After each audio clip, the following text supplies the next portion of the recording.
Welcome to A Pair of Bookends, the book club you can carry anywhere. I'm your host, Hannah MacDonald, and I'll be bookending the conversation with some of the most exciting voices from the bookish world. Welcome to Season 7 in our debut Spotlight series, where we shine a light on the freshest authors and their work. Today, that spotlight is on Rebecca Ferrier and her debut novel, The Saltbind, which is out now in the UK and the US, I believe, and links to buy your copy are in the show notes. Rebecca Ferrier is an author based in Scotland. She was born in Cornwall, where her debut novel is set. Rebecca first began drafting her novel as part of the All Stories mentorship scheme, which she completed with funding from Creative Scotland. She was the winner of the 2020 Emerging Writer Award, and most recently she's been awarded a PhD studentship in creative writing at Northumbria University. Her debut novel, The Saltbind, is a thrilling and immersive historical novel exploring sisterhood, folklore and tradition and loss. Eliza Chan describes it as a folkloric fantasy as it should be, pernicious, wild and beholden to no one. Here to chat all about it, welcome Rebecca to A Pair of Bookends. Thank you. I would say I was born in Bath, but my family are from Oh, I'm so sorry. don't worry. No. It's all the southwest. So our family slowly migrated from the shores of Cornwall and have been kind of slowly invading the country, like the south from them. And now finally I've made my way up to Scotland. So like the invasion is complete. We've done the whole country now. Look at you go. Isles. So yeah. It's a takeover by family. I love it.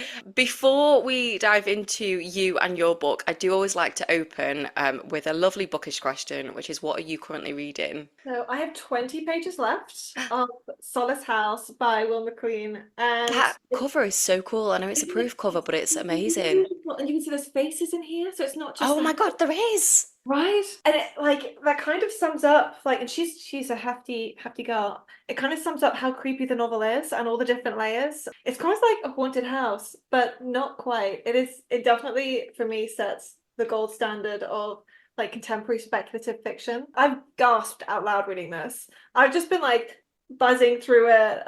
Yeah, it is so strange and it's so glorious. A group of students are being charged with a small like summer job to like pull all of this junk outside of this kind of spooky place, and they start to uncover more of the secrets of it and a few secrets about themselves, and it is scary and very interesting. It was not what I thought it would be, and I'm so delighted by it. Like, I don't want to say too much because I don't want anybody to get like, spoilers, but it's out in May and I would really recommend it it's a page turner.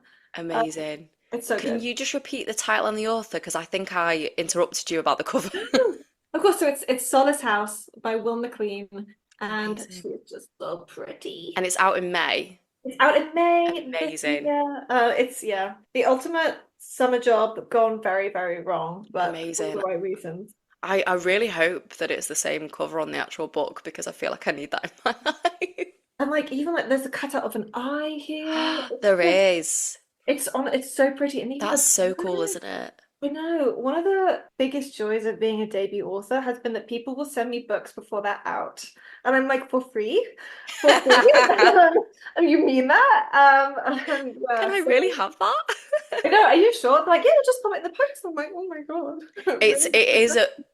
It's amazing, but it's also like good luck, because you're gonna end up with piles and piles of proofs everywhere, and it's so hard to say no to anything. I don't know how people go, oh, actually I'm not taking on any more proofs. I'm like, how? Because I hear about something and I'm like, that sounds amazing, I need it in my life, thank you.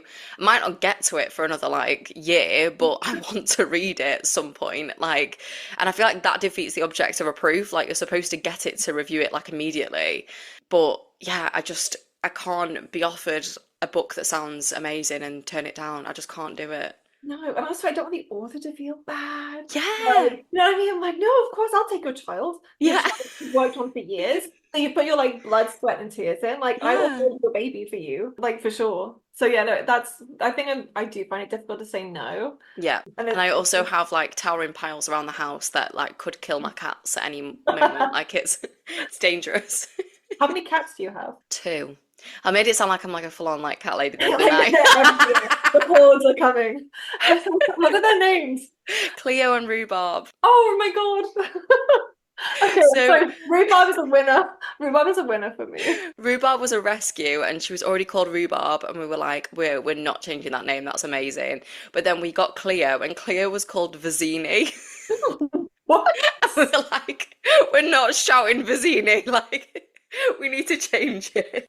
I feel like you've missed a trick of calling Cleo Crumble I because know everyone says this. Everyone says this. I know. Or custard. Everyone thinks we should have called her yeah, custard, but yeah. that's so Cleo is a lovely name. And Yeah. other than Vizzini, Vizzini. Why I did they mean, want to call her oh Vizzini? God, each to their own, I guess. I mean, Um, she is a bit of a feral cat, so I don't know if, like, they were supposed to have like a feral name to match or something. But yeah, it was just so strange. I was like, I'm not calling Vizzini around the house. it is, it is a mouthful, Yeah, but it's a choice. It's a choice. oh, Um, I feel like we shouldn't be trusted to actually do this podcast together because we're gonna want to have so many side chats. we've not even had wine. We've Like not, God. it's 10 in the morning and we've not even had any wine. This is just pure vibes. I just need the listeners to understand that before we started recording, like before we even started recording, we were already just, chatting shit, as I like to say. Like it's so yeah, if we had wine with us, it wouldn't be safe. So I will get into your experience now as a writer because I love this question for debut authors. Could you tell us a little bit about what this has been like in terms of your debut writing journey?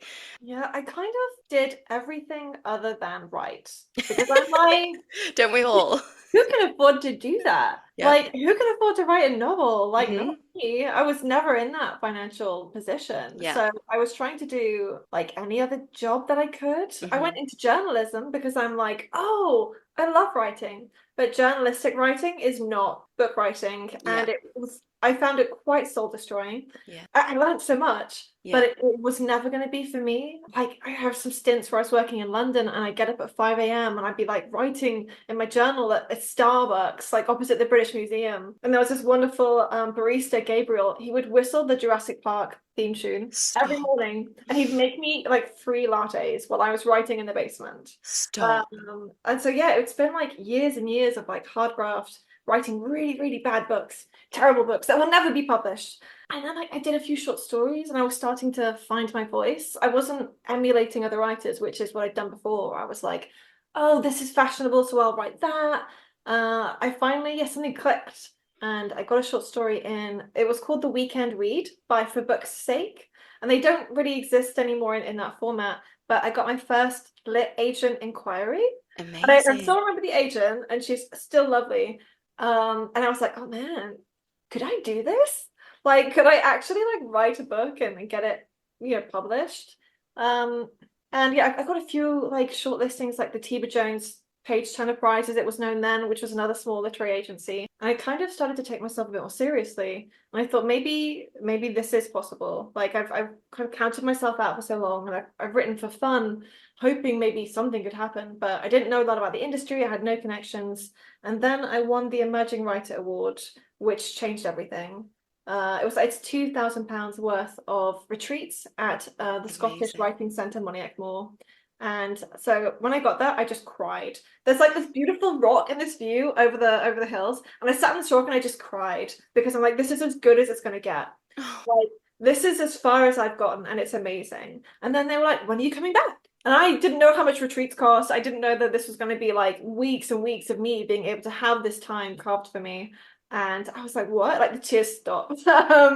It was amazing. I was like, I felt so like green in that new world of writers, like people who were lecturers at university, some who took me aside and were like, you've got this is great. And it was those small words of encouragement from these like amazing people who I still like I'm in touch with, who some are like in my acknowledgements, because it was those small words of encouragement that meant I actually managed to take myself seriously and finish the book, because I thought I could do it. And it was wild. Yeah, a few other things. I did the All Stories mentorship scheme because I was writing from a place of like chronic illness, and they kind of gave me permission to really explore that. And the book evolved from being YA into being this adult kind of gothic piece that was full of these dark feminist themes. Hmm. And then I got Creative Scotland funding. where I cried again because it was like I actually got the money to finish the book and do the mentorship and focus on that. We're not having to scrabble and do all this freelance Yeah. stuff like to stay afloat. So yeah, crying is a lot of my experience, the journey. Yeah, finished the book, started sending out agent inquiries. It was at Monet More. I was there overnight by myself because everyone else had left due to a train strike. So I Oh was my just God. stuck in the Highlands. It was so spooky.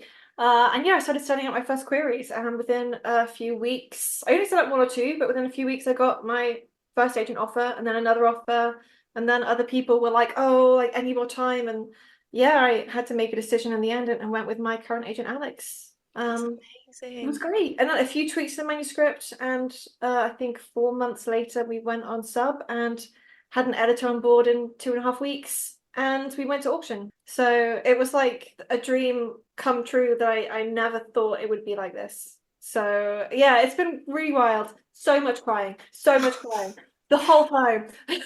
That makes me so happy because, you know, it's often like sort of romanticized, the kind of struggling artist.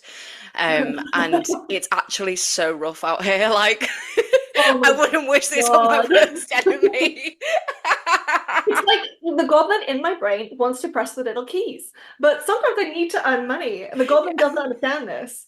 So it's definitely hard. It's such a hard balance. And Yeah. I'm always like very realistic when I talk to like aspiring authors, where it's like, oh, I'm gonna give up my job, I'm gonna do this for a year, and I'm like, don't do that. Mm-mm-mm. Like, you need to eat. We have a Yeah. cost of living crisis, Yeah.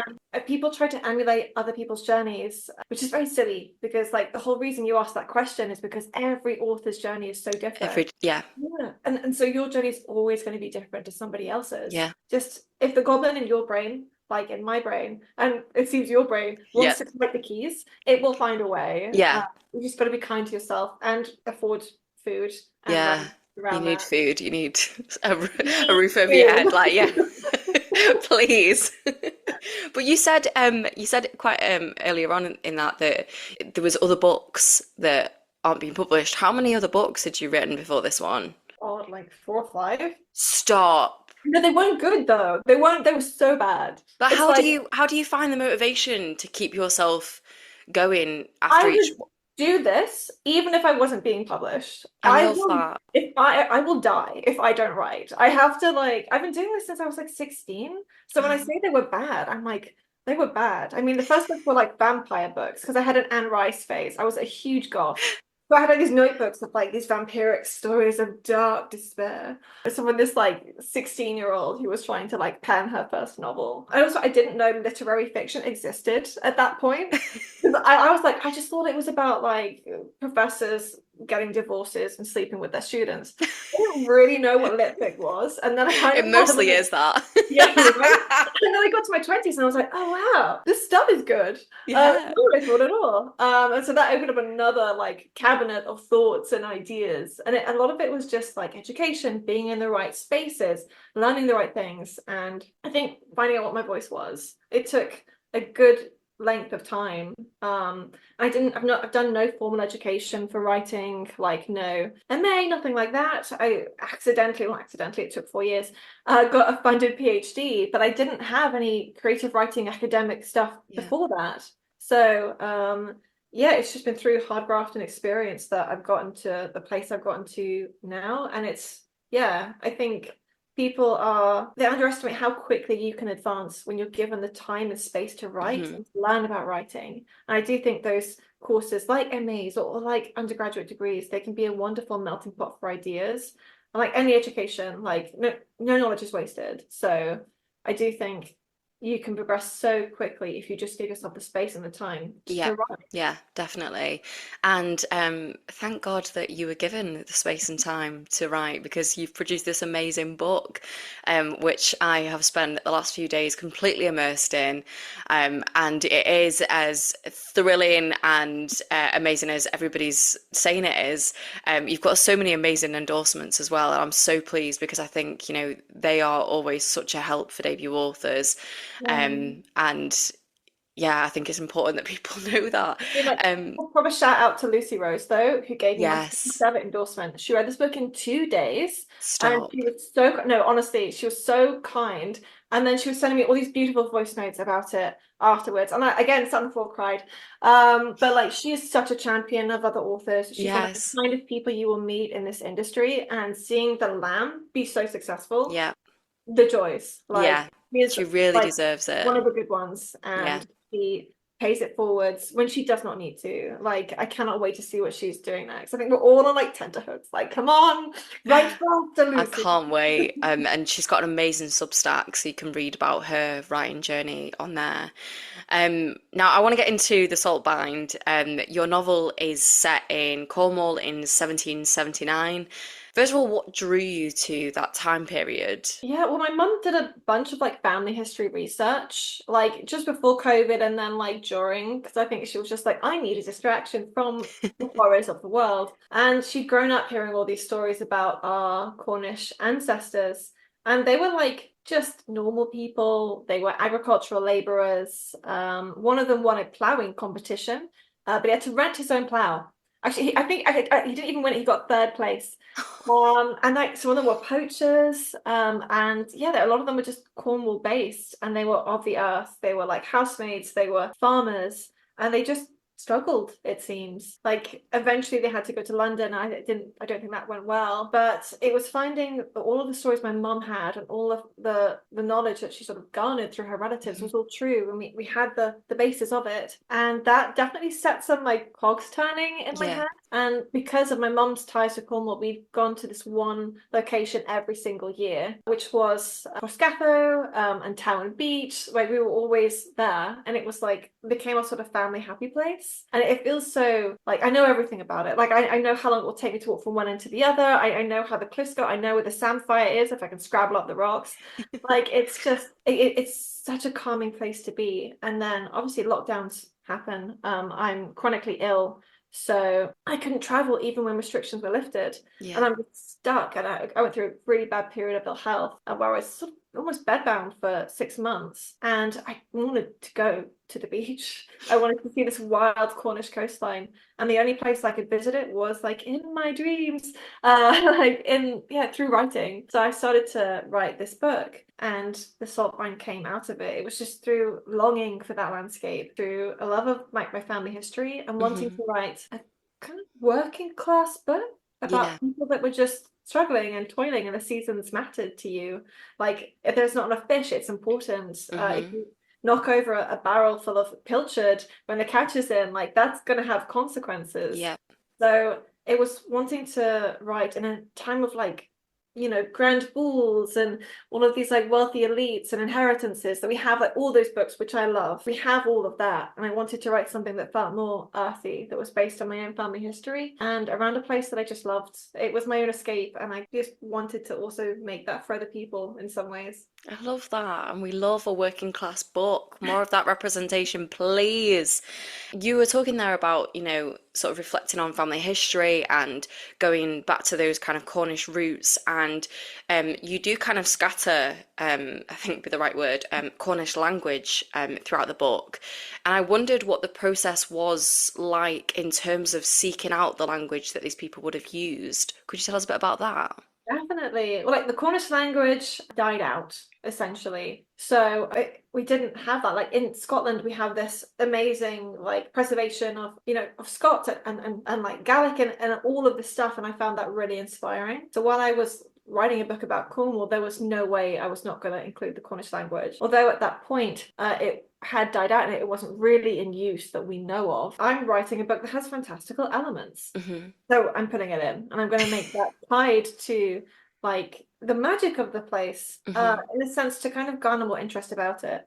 And so I was trying to learn a little bit of Cornish as I went. I'm really bad at languages, so that was really, really tricky. But there's this wonderful scheme from the Cornish Language Council, and they helped me with so many of the translations, and they were just fantastic. There's so much support when you're working in those areas to make those elements not only like research and real, but to kind of elevate elements of the text so it means more than what it says, if that Hmm. makes sense. Yeah. Like I think those languages, like from Welsh, like those elements of our history are so important, and to kind of keep some of them like little jewels in the texts was really special to me, and that was some of the language that my ancestors likely spoke. So yeah, kind of preservation of a past that I no longer have access to, and also wanting to build on that movement of other Cornish language speakers that have just been amazing. But yeah, my Cornish is so bad, but I know one or two phrases now.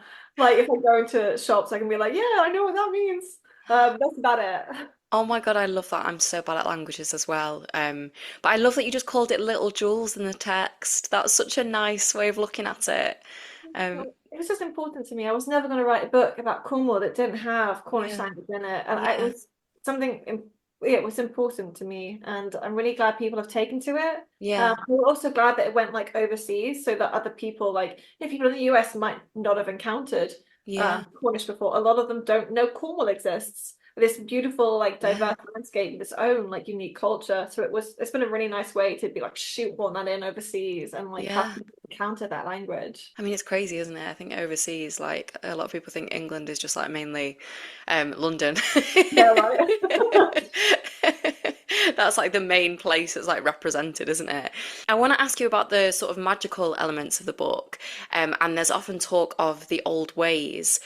Could you tell the listeners a bit about what the old ways are, and sort of, I'd love to know if that was based on what people believed to be true at the time. Yeah, like it's a kind of although it's a fantasy book, it's more like entrenched in folklore. I Okay. wanted to write Cornish folklore divorced from Arthurian legend, Hmm. because like yes, that's part of the history, but the Welsh also have that, and I wanted to uncover what was just distinctly Cornish in the oral traditions that were spoken. So I think part of that was also looking at landscape. Hmm. And I have that magic system, the old ways, that is more like a suggestion of power. And there's notes about perhaps that's like linked to wildness, that the more untouched places of the world we have, the stronger the old ways can be. There's definitely an environmental theme going on there. And also in terms of that kind of like eco-criticism, you can't take something without having to give something in return. And that's part of the old ways, but that's also just part of the world in which we live. Like we've been taking so much from our environment, and now we're sort of seeing the consequences. We have climate change, and it is like a subtle hint towards those spaces and towards those discussions, in that anything you do take from our world, from our natural resources, it will have consequences. So that is a system like baked into the old ways in a very kind of subtle way until you get to the midpoint of the book, in which case it's very obvious. And I also wanted an element of feeling that if we were able to rewild our planet a bit more, that perhaps we'd all have access to something a little bit special or a little bit magical. Yeah. I kind of wanted the book to feel like, well, maybe this could have happened. Like maybe if you think hard enough, or you're in a place that is so completely wild, you could feel a little shift. Like you could ask the rain to come on a cloudy day and you'd feel drops. Like I wanted it to feel real enough that you could just escape in some ways into it. So yeah, eco-criticism in some ways, but also just a soft loveliness that perhaps maybe just a little bit could just be real. I love that. And I do think you really do immerse us as the reader into this sort of wild landscape, and we really do get a taste of what life would have been like for these people. And I always think that's an extra task that historical fiction writers have to deal with, is to sort of inhabit that world. It's I don't want to say it's much easier for contemporary writers, but obviously it's the world that we currently inhabit. But to have to like put yourself back there, I just wonder what that's like, and how you sort of immerse yourself in that time period, and how you sort of feel the things that these characters would have been feeling. How do you do that? Yeah, I talk to myself a lot. Like I'll be just like blah, blah, blah, blah, blah, blah, blah, blah. Yeah, and so I make a lot of weird noises as I'm writing, like I'm there, like I'm the characters, or we're in conversation with each other. Like it's probably quite strange to an outsider, but I've heard a lot of writers do that, so that makes me feel a lot better. But I feel like as a coping mechanism for life, I've always just been in my own head, or I've been making up these stories. So it's very easy for me to just be like, oh yeah, no, this would be happening. Yeah. I think a lot of historical research really helped me get into those places. Like Wilkie Collins's Railway Journeys, he's got one element that is on the pilchard catch, which greatly inspired the start of the book. So much of the history and the folklore is in the salt bind, like from the hawthorn appears at different places representing this liminal space, because not only is this quite sort of just a beautiful plant, but its root, hawthorn, like hagthorn, is also the same root of the word witch. So when we have elements of the book where the Baka, the antagonist, is in the scene with our heroine Kenza, there's elements of liminal feeling. There are spaces that the space that they inhabit through those hawthorn elements aren't in our real world. They're in a different space altogether, almost fey-like, which is just subtle bits and pieces that maybe only I would notice, or someone that really likes plants might pick up on. But yeah, I think part of it really came through so much of the research, like Bottrell and Hunt and those old folk stories, like the is it like the dead groomsman? Who's this in folklore, this ghostly groom who comes to take his would-be bride away, like the lovers have been separated, and he suddenly appeared to her on a dark night, like, I've come back for you, I know we were separated, but come with me and we can be together at last. And she doesn't know he's like dead Oh my until God. like halfway through the story. So a lot of like the Baka was inspired by those kind of like creepy trickster elements and like ghostly happenings that are from like folklore in the UK and also appear throughout Europe and other tales. They're all very similar, but this one has like Cornish elements to it as well, and sort of Cornish themes, especially involving the water. So yeah, research was the main thing that got me there, and also a very overactive imagination and wanting to be anywhere else but my tiny plants. I love that. And you did just mention the Booker, who is described as a vengeful sea god. And we also have characters like Isolde? How do you say? But like Isolde or Isolde, like Isolde. everyone's gonna come with their own like way of saying it. So I'm very loosey goosey when it comes to that sort of thing. I love that. And she is the wise woman that becomes a sort of mentor to your protagonist, who I will get to talking about because I loved Kenza. But then you also have Merrin, who is, and I cannot say this word, an Azrai? Azray, yeah. Azrai. It's like, yeah, it's a word that comes up in different types of folklore throughout the UK, as well as in some Cornish oral traditions. And I'm like, I'm having that. Like, that's going in. I love that. So I just wanted to ask a little bit about the significance of these characters and sort of where they come from. Are they also all kind of folklore elements? Yeah, so like the Buckaboo is like this Cornish kind of pisky kind of creation. So he is like he is from Cornish folklore and he's meant to inhabit like these caves. And so I combined the elements of the Bucka, this sort of sea spirit, this watery creature, with sort of historical references to King Geraint. He has other different ways you can say his name, but he was the last king of Cornwall. And on his death, he was like rowed out in this beautiful like gold and silver boat. And yeah, when sort of Cornwall fell to other forces, he was like the last Cornish king. So the Baka and that last king of Cornwall I've combined into one to really kind of delve into the myths and legends around Cornwall themselves. I think the Baka is a really interesting character because although Yeah. he's the bad guy and he's kind of like antagonistic, I wanted him to also be kind of like cool. Like, like, yeah, he's cool. Yeah, like he's bad. Like he's doing bad things. But like I kind of forgive him for it. Like he is my problematic fave. Especially with how the book ends. Like Yeah. there are two books together. There is a follow-up novel. They're both standalone, but they're both in the same world. And the end of the Saltbind, there are little bits and pieces that might make you think, oh, this story's going to continue. So I think that's not a spoiler. But yeah, definitely with those characters, I was drawing on Cornish folklore and those oral traditions. There's a brilliant book by, I think, Emma James. It is basically called Folklore, and it goes into a lot of these beautiful traditions. But the Buckaboo was a very set, like, figure for me, along that coastline. And practicing witches still pray to him now, the father of storms. No Like, way. isn't that like wild? I was like, yes, we need him in. I love that you described him as a problematic fave as well Yeah, because I'm so sorry. Like the internet speaks, the brain rot is here. Like it's there. It's part of me now.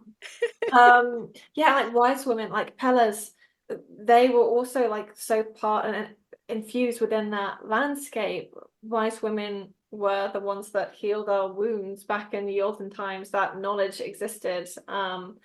Yeah, many women were persecuted for that. But this is like set just after those witch trials. I think about 60 years to 100 years after the Yeah. main bulk of that terrible time. So it's like, what wise women are left? Do they feel safe? What does that look like? And are they still like ostracized from their communities? And it was definitely the inclusion of wise like women in the text is looking a little bit into the changes that happen in like those pre-industrial times that we're moving into industrialization. Yeah. Are they a dying breed? So there's tiny hints of that throughout the novel. But it was just looking at the history of those healers and witches and what it was like to be, I suppose you might call it a hedge witch, like earthen. There's nothing overly mystical. A lot of it is just pretending you know what you're doing, very Granny Weatherwax kind of Terry Pratchett style, because Terry Pratchett is such an influence for me. And when it comes to the Azrae, there's like this, like the Mermaid of Zena, where there was this siren who'd go to church and like she was a babe. And there's all these stories, like different stories of her, and there's even meant to be a carving of her right there at the church. It was probably there before that fairy tale existed, but we like to pretend it was like, made for that that myth and legend. But yeah, these are just elements that exist within these stories. Some of them you will find like also in Scotland as well, and in Wales, and elements of like Scandinavia. So it's hard to pinpoint the exact roots of all these traditions and belonging to one place, but they were told here to Cornish audiences. There was often a spin on them that was more maritime, because in Cornwall, why is somebody going to escape by horse? They're going to go by boat, because that's what people were familiar with. So it's bringing in those elements of the Cornish elements of those folklore like retellings and putting them into sort of a succinct narrative. And I'm hoping that people will start to kind of research or look into the folk behind it and maybe find their own inspirations. So yeah, it's just put it all in a blender and just shake it up and then pour it onto a page. I love that. I love that. I mean, I find all of this so fascinating. So it's really great to hear you kind of talk about it. And I also, I mean, I'm being a bit lazy and not going off and doing the research myself. I've got you in front of me and I'm like, tell right me. No. But I will go on and research. Now we must talk about your protagonist, Kenza, who I feel a real affinity to because she is the eldest daughter. And You're it's an eldest daughter. I am. Well, obviously I am, so this is great. Eldest daughter call. Fantastic. Yeah, eldest daughters rise up. It is a responsibility, and I feel like it's very clear when somebody tells you that they're an eldest daughter. Like, parts of their personality become kind of so obvious. And we meet Kenza when she's quite young, and she's described as never one to sit still or do as she was told. And she's very strong-willed. She really does take the family responsibility on her shoulders. I think there is quite an early scene in the book where her sister's kind of ushered towards her and she's got to kind of take her away, and she's like, no, I can't remember what she wanted to do, but it wasn't look after her sister, but that was what she had to do. And yeah, it's just a responsibility that she carries throughout the book. I wondered if you could tell me a bit about her. I was going to ask how she came to you, but now you said you're an eldest daughter. I know. It's like, you can kind of pinpoint when you meet someone, you're like, oh, you are an eldest daughter, and that's what's wrong with you. Yeah.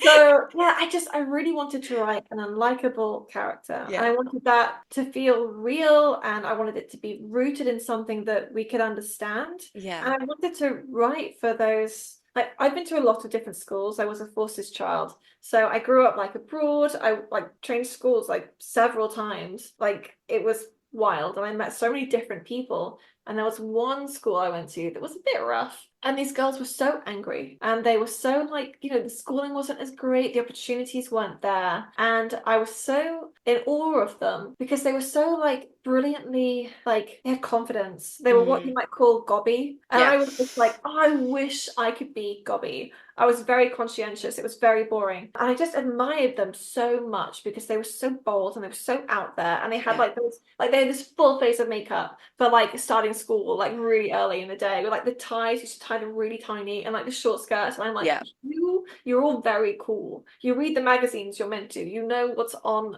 the MTV, whatever it was back then. Like, Yeah, they were just really interesting. And I think those women have stayed with me all my life Yeah.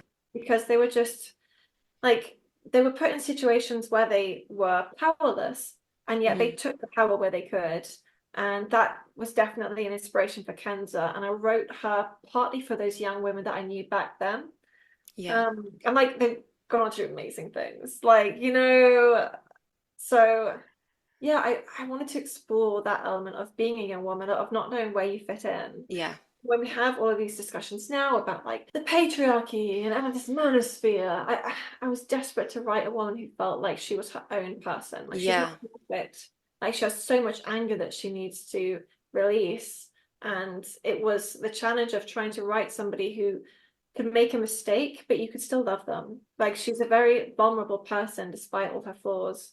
And I'm not a believer in like, you know, in books you have one conversation that clears up everything and suddenly someone has a new personality. Mm. I'm like, change is hard. One, it needs to be fought for, and it doesn't happen overnight. Like, Yeah. I like those subtle shifts in character Yeah. development where you can see the thing you need to do, but sometimes it's so hard to face it, and you're Mm. ready to get there yourself. So part Yeah. of writing Cancer was trying to explore that element of growing up, of knowing the person that you can be and who you want to move into, but seeing the struggle before you can get there. Yeah, there is a quote that really stayed with me, and it's the moment where the bad books are sort of saying things to her, and the quote is, "And the bad book kept speaking, telling her terrible truths, the coldest thoughts she entertained in the coldest hours, first to be born, first to fail." And that quote, I think, will stay with a lot of eldest daughters because you do feel a sense of failure so easily, and that you do feel, I don't know if we put the pressure on ourselves, if it's been put on us from birth, but that just really resonated with me. So I don't know if you can give better context to the listeners in terms of Oh, that yeah. scene, but was it that you wanted the bad books to kind of speak to those thoughts that we have as the eldest daughter? For sure. And also like the bad books themselves, I love them. I love possessed books, books that have their own personality. Like I love that they're these really creepy elements of the story that are just like, oh, sentient books. Why? Yeah, that first to fail element. I think if you're also, especially from a working class background, Hmm. or like, you know, if you're a person of color and you're trying to navigate a new system Yeah. that you've not navigated before, that is set, like it's set for you to fail, it's so hard. Like if Yeah. you're first generation to go to university, you're doing that all by yourself, trying Hmm. to figure out how the systems work, what to do. Yeah.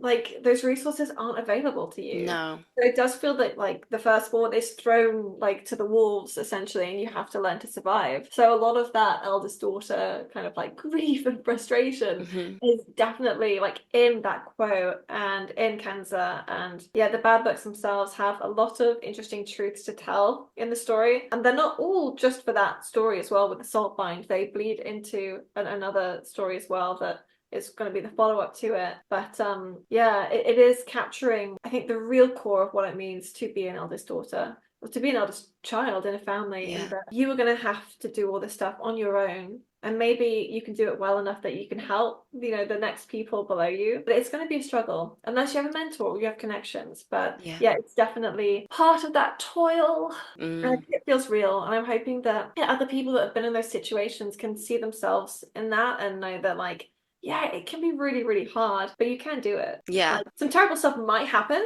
like it does in the salt binds, but like you will get through it, and maybe you'll be a more interesting, rounded person Yeah. at the other end of it. But I mean, I'm very depressed. I'm trying to cheer us up.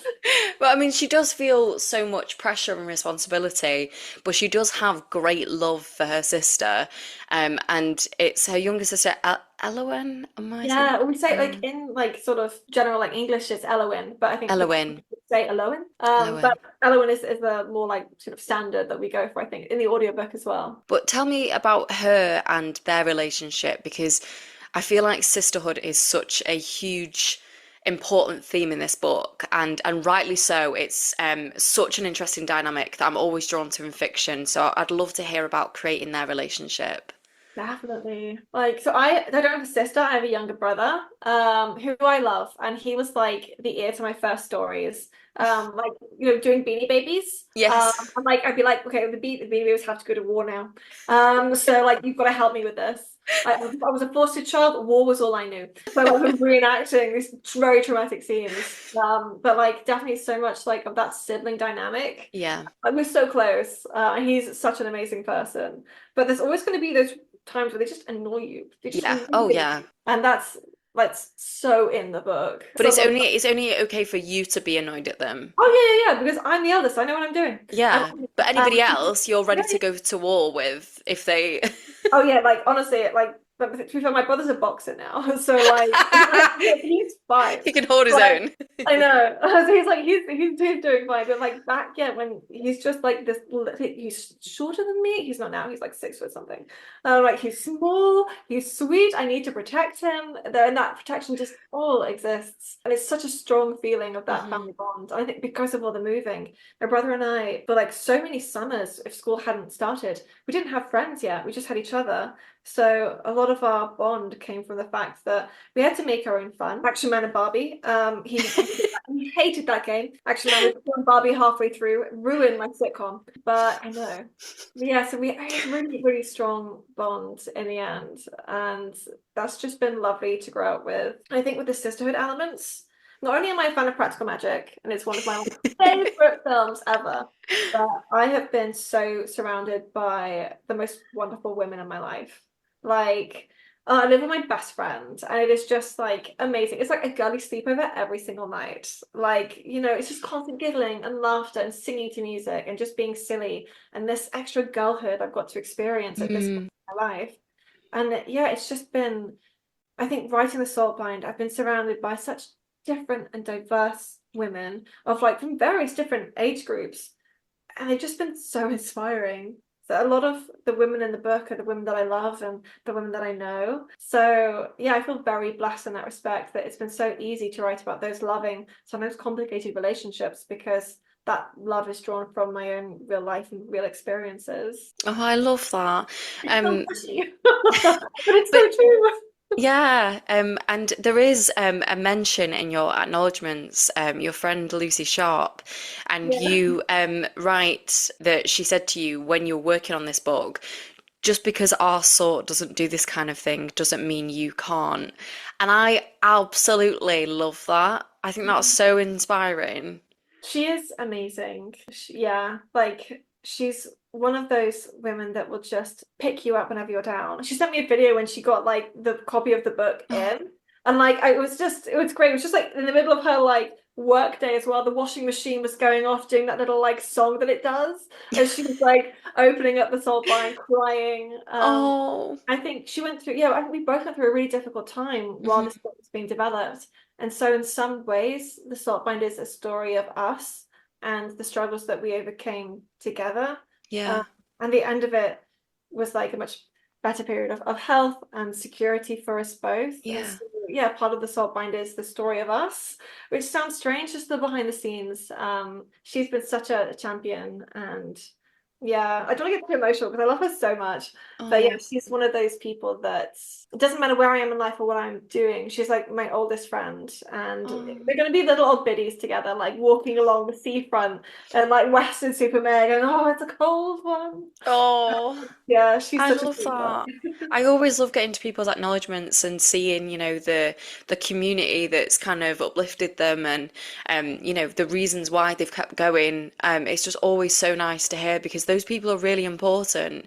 Yeah, And yeah, it just kind of gives you a nice sort of backstory on the writer's journey and definitely. Like the yeah. story behind the story. Yeah, I love stuff like that. And it's really nice, having chatted to you now to find out the sort of elements in the book that have come from, have been like cherry picked from people that you know and experiences that you've had. It's always so nice to see what kind of parts of yourself have gone into the book. Yeah. And I know it's quite an annoying thing that's put on debut authors, specifically women, that's like, oh, well, you can't possibly have an imagination. This must all be, like a memoir. And it's not the case, but I do think as writers, you do take elements of your life and, we write what we know and what we've lived through, and we make art out of our pain and all that kind of stuff. And that's so cringe to say, but it's true.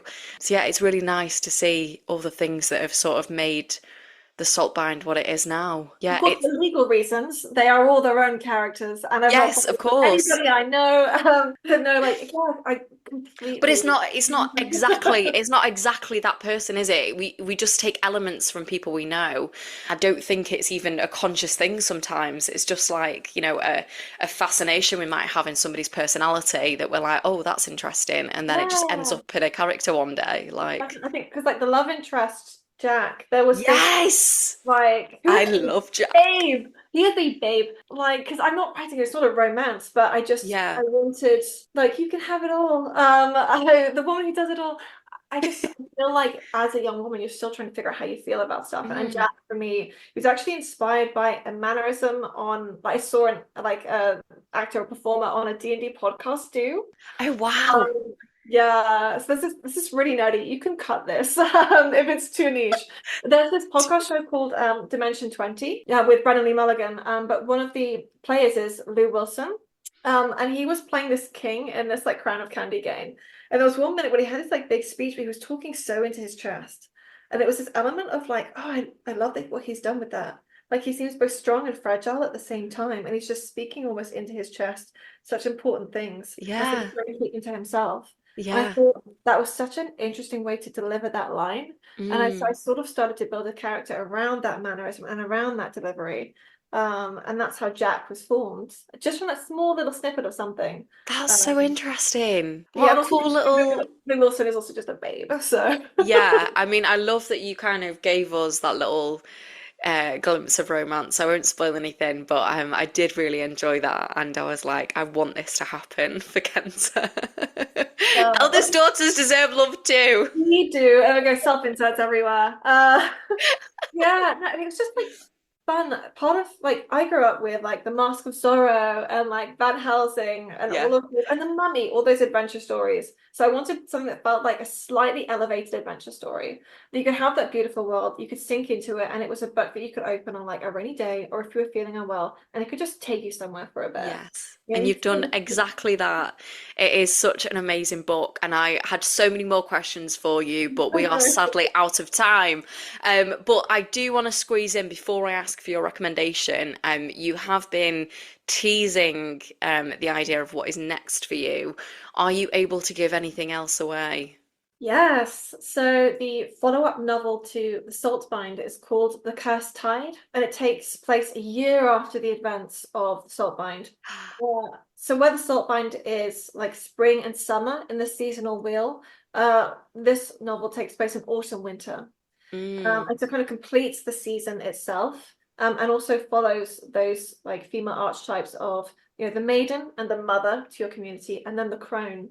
So we're looking into Kenza's growth a year later, and there are some events at the end of the Saltbind mm, that need to be addressed, that then take their own like sort of like they go from their own story within that book. And there's some hints that people are going to read the Cursed Tide and they'll be like, oh my god, but that's that from this book, because there's so many I overlap. I'm really mean, and there's like hints and stuff. But if you know what I'm talking about and yeah. you read it, you're going to be like, oh my god, how dare she do that? Like that these hints exist within the text, and I've kind of overlapped them in Oh, I'm some so ways. excited. So it's a lot faster, it's a lot more explosive, Hmm. and it's definitely feels like this is the last chance I have to live in this world with these characters, and so I have ruined them all in the most spectacularly beautiful way. So yes, it's so much. It's a fun book. It still has sort of that eco criticism to it, and it is yeah. It explores a lot of those other themes, but almost in a dark mirror. Mm. The first book, but yeah, I've been loving it. It's like just at the line edit stage, and I'm getting to the point where I will no longer be able to touch it. So it's gonna live its own life, and yeah, I can't wait for people who loved the Soulbind. They are gonna I'd love the cursed title. Be like, what have you done? I'm writing an angry letter. So I'm also excited about that. Yeah, that'd be fun. Bring on the angry letters. I can't wait to read The Cursed Tide, and I love the Saltbind. And I think so many people are going to love it too, especially all those eldest daughters out there. It's really going to resonate with them. So thank you so much, Rebecca, for putting this out into the world, and thank you so much for coming on my podcast. It was so lovely. Thank you so much. I've said that, but now I need you to give me a recommendation. So I love some of the Wreath lectures on the BBC, and I've been going back through the archives, and I found Hilary Mantel's like Bringing Up the Bodies lecture, and I found that great from like a historical writer perspective. Yeah. It's just been, not only is it so beautifully delivered, but it is so real and so poignant, and it goes into those elements of writing craft that, I mean, if you write history or you just love storytelling in general, I thoroughly recommend them. Yeah, beautiful, aching, and so interesting, and also lovely to hear the author's voice again. Yeah, oh my God, my best friend Emma is a huge fan of Hilary Mantel, and she's also a historical fiction writer, and she really struggled with the loss of Hilary Mantel. So I think, yeah, that's a great recommendation. Thank you.